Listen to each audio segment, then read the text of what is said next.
Naam ya ibadallah, sidang Jum'ah di Masjid Al-Imam Muqbil Al-Wadi'i di Dharmasraya, Sumatera Barat. Ketahuilah bahwa Nabi kita Muhammadin sallallahu alaihi wa ala alihi wasallam telah bersabda, la yashkurullah liman la yashkurun nas. La yashkurullah liman la yashkurun nas. Yang maknanya, tidaklah seseorang itu telah bersyukur kepada Allah sampai-sampai dia itu mensyukuri dari kenikmatan yang diberikan oleh manusia kepadanya. La yashkurullah liman la yashkurun nas. Maka tidak terhitung bersyukur kepada Allah di saat manusia ini kufur kepada syukur dari manusia yang memberikan kepadanya kebaikan-kebaikan. Maka hadis ini barakallahu fikum diriwayatkan oleh Imam Abi Daud dan At-Tirmidzi serta Imam Ahmad dari jalan Rabi' ibnu Muslim an Muhammad ibn Ziyad an Abi Hurairah.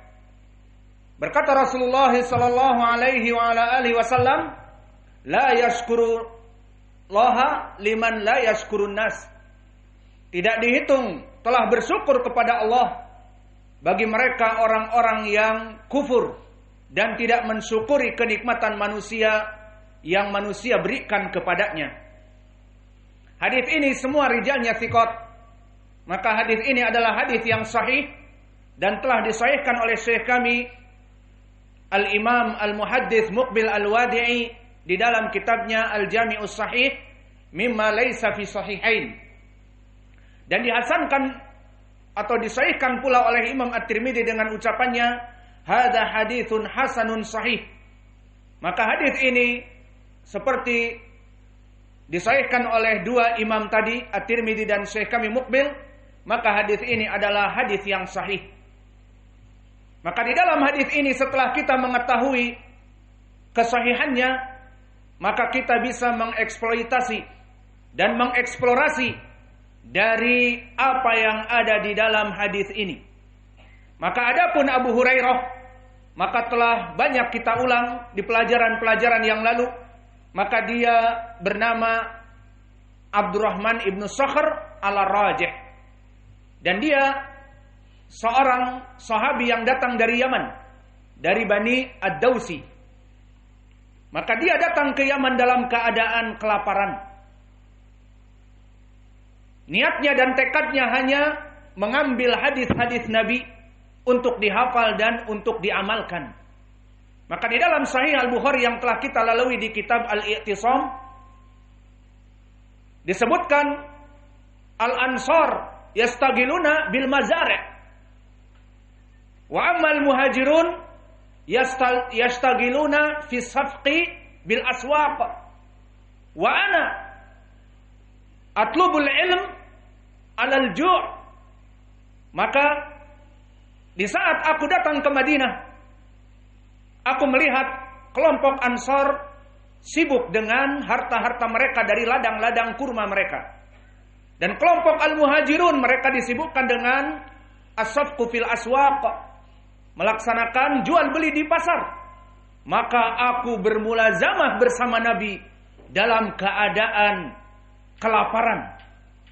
Maka banyak disebutkan di tarikh berapa kali Abu Hurairah terpingsan, jatuh pingsan karena merasa kelaparan. Dan masyhur juga di dalam tarikh dia mengikat perutnya dengan ikatan yang kencang, bahkan di dalamnya ada batu-batu untuk mengeluarkan angin dari rasa laparnya.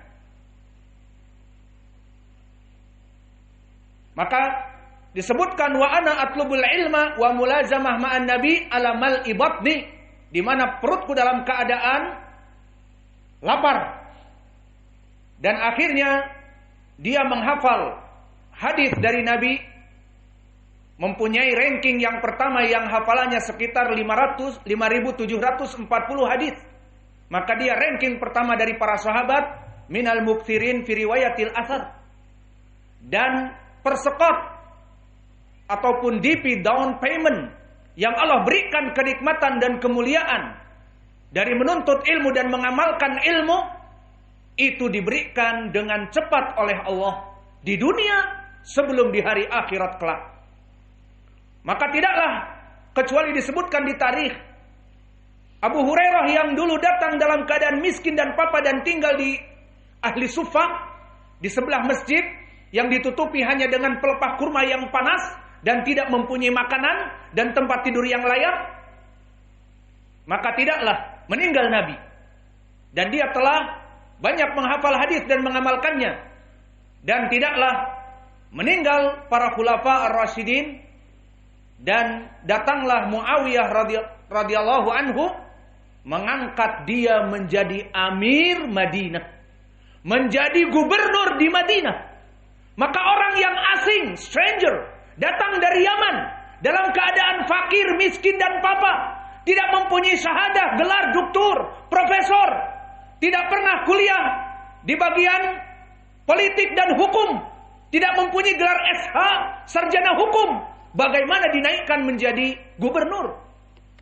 Karena ucapan Allah, yarfa'illahu alladhina amanu minkum walladhina utul ilma darajat. Allah mengangkat orang-orang yang berilmu dari orang-orang yang beriman derajat di atasnya. Dan sesuai dengan hadis yang diriwayatkan oleh Imam Muslim dari Umar ibn Khattab, aku mendengar Nabi mengatakan telah sadaqah, innallaha yarfa'u bihadzal kitab aqwaman wa wada'a bihi akharun. Maka sungguhnya Allah telah mengangkat kaum-kaum menjadi tinggi derajatnya dikarenakan berpegang dengan Al-Quran dan Sunnah, dengan agama Islam ini.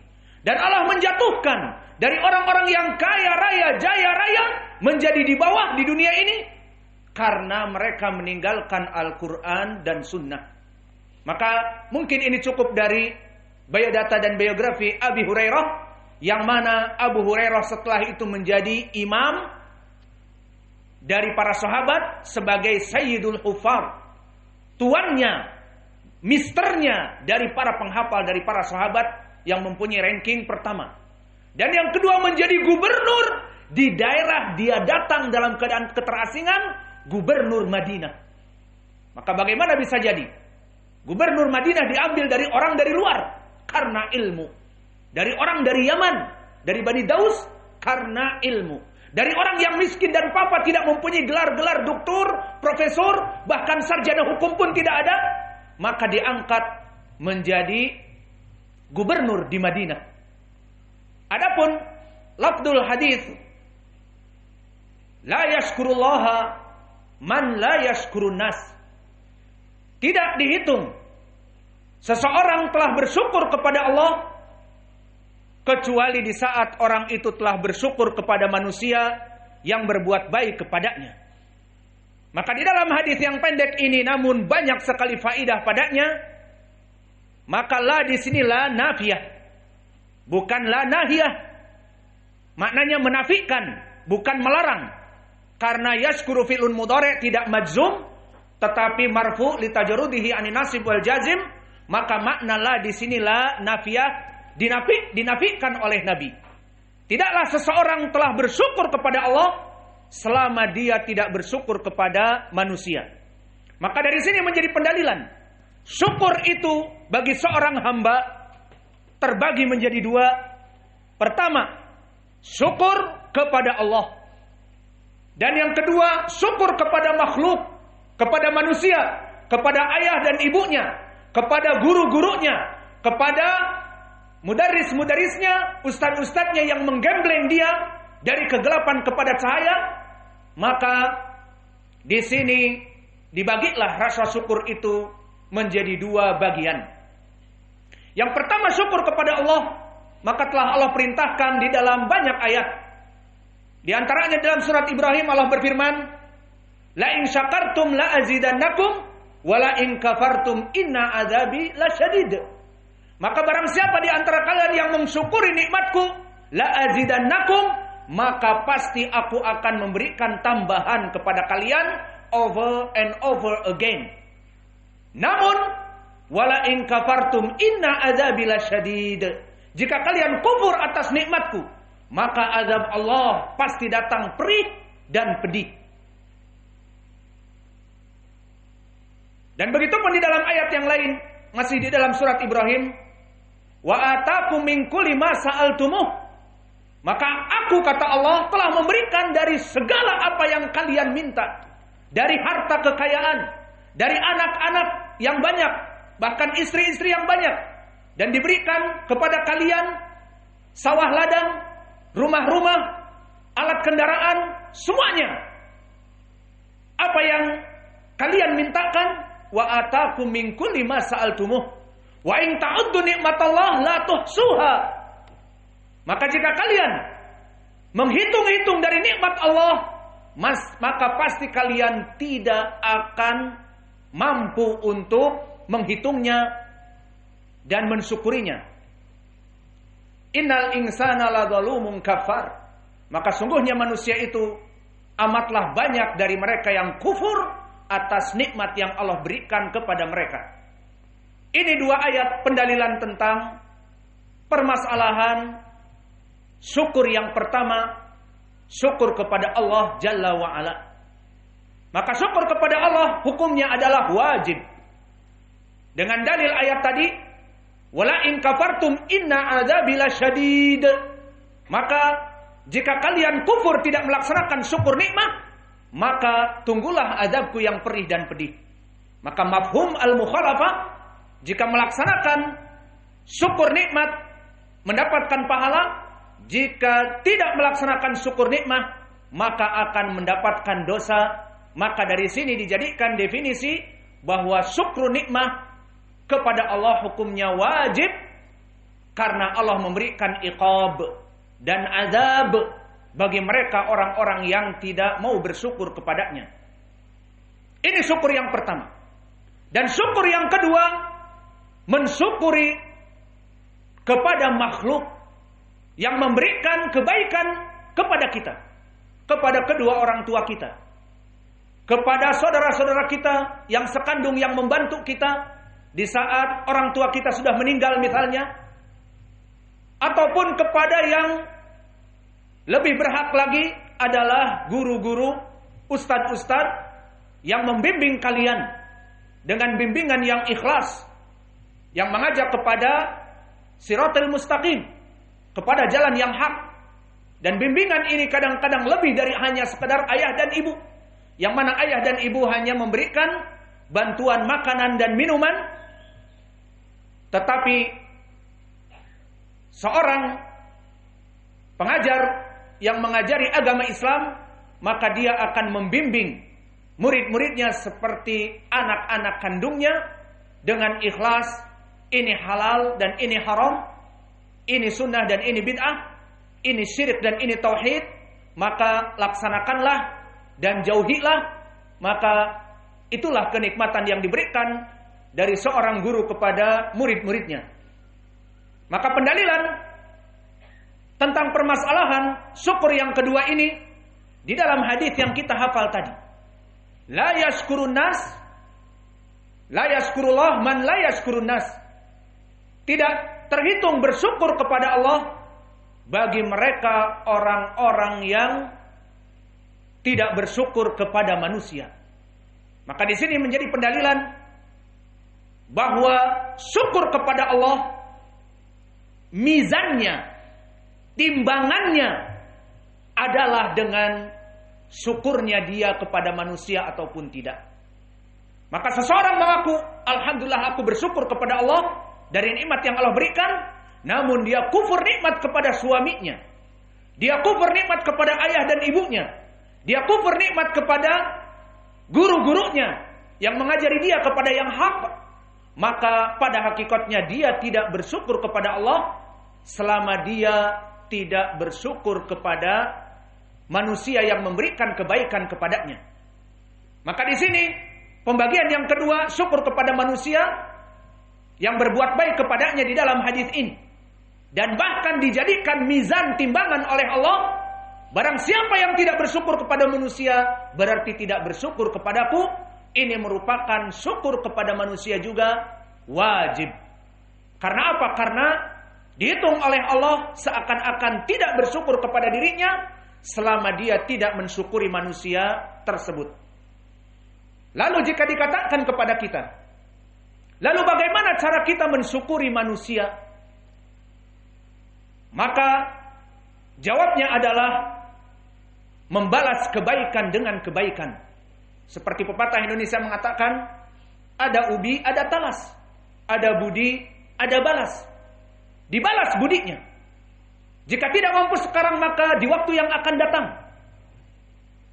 Jika dia memberikan harta, maka berikanlah harta semampunya. Jika dia memberikan jasa, maka berikanlah jasa-jasa semampunya. Namun, jika pada saat itu dia tidak mampu untuk memberikan balasan, maka cukuplah dengan kaful adza, cukuplah untuk tidak menyakitinya dan juga mendoakan kebaikan. Seperti datang hadis yang diriwayatkan oleh Imam Abi Daud dari jalan Al-A'mash an Mujahid an Ibni Umar. Dari jalan Al-A'mash an Mujahid dari Abdullah ibni Umar. Berkata Rasulullah sallallahu alaihi wa ala alihi wasallam, "Idza fa'ala laka ma'rufan fakafi'uh, atau man fa'ala laka ma'rufan fakafi'uh. Fa in lam tajidu syai'an falyad'u lahu." Di riwayat yang lain, "Man ahdalaka syai'an fakafi'uh."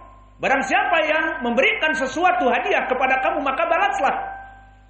Fa in lam tajidu syai'an falyad'u lahu.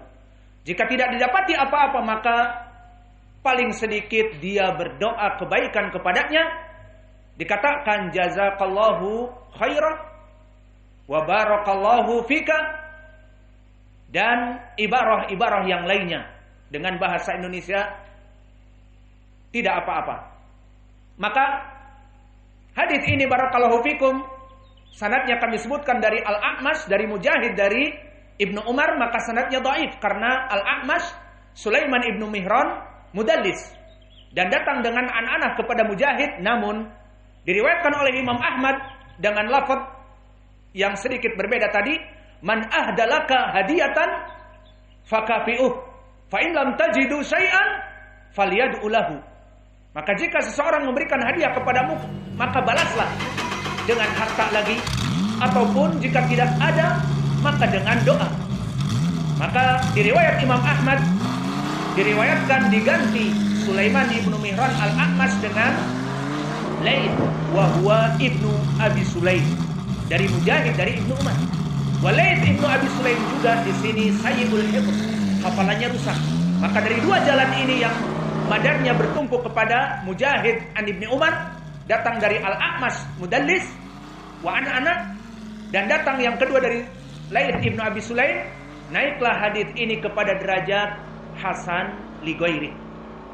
Maka dari sini kita mengetahui bahwa barang siapa yang ingin mensyukuri nikmat Allah, maka dia mensyukuri pemberian manusia kepada dirinya. Seperti di dalam hadis ini. Lalu bagaimana cara mensyukuri dari pemberian manusia? Maka dibalas jasa dengan jasa. Maka dibalas madu dengan madu. Maka ada ubi, ada talas, ada budi, ada balas. Dibalas dengan apa saja. Namun jika tidak mampu dari harta dan dari jasa, maka berikanlah doa yang baik untuknya dari ikhlas di dalam hatinya. Jazakallahu khairan wa barakallahu fiik wa zawwajakallah dan sebagainya. Astaghfirullahaladzim wa atubu ilaih.